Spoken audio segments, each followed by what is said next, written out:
او دا تاسو د مشیر صاحب قانوني مشیر صاحب صوبایي حکومت نوی مشیر اغوښتی ځکه مونږ نان الکټډ مشیران هم شته ما کېدی چې نوی پکې اغوښتی قانوني مشیر دی نو دوی خو چې کوم فریاد وکړو هغه مونږ واورېدو داسې نه ده تحریک انصاف حکومت کې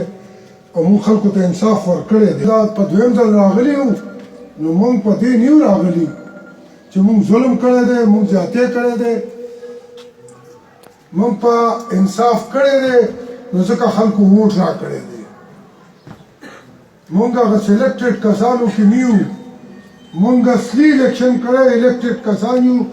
صحیح الیکشن مو کړی او صحیح ووټ مو اخیستی او په دې شي مو اخیستی دی چې مونږ چا سره زیاتې نه دی کړی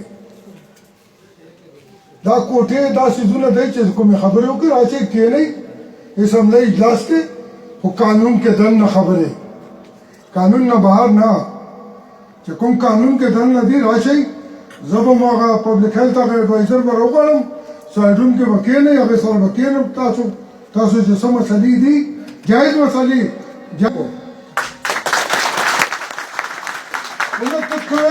ما هر څه زما نو دا مشکله ده مونږ هم د خلکو نه ووټ اخیستی مونږ هم خلک راته ډېر په تمه ناست دي نو مونږ څه دغه چې راځئ وراره ته ما پسې زه دوی ته ویم راشئ یو ورځ به زه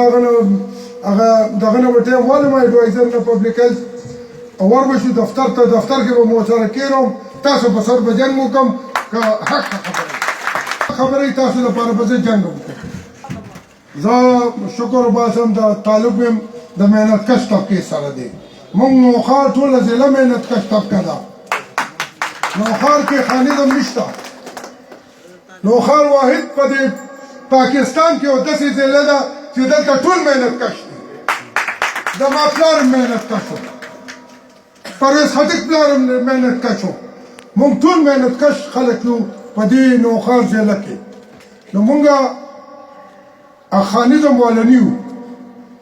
چې یاره دی مه پرېږده او دی ډېرې ته مه پرېږده او دی را پرېږده زمونږ ورونه کلاو دي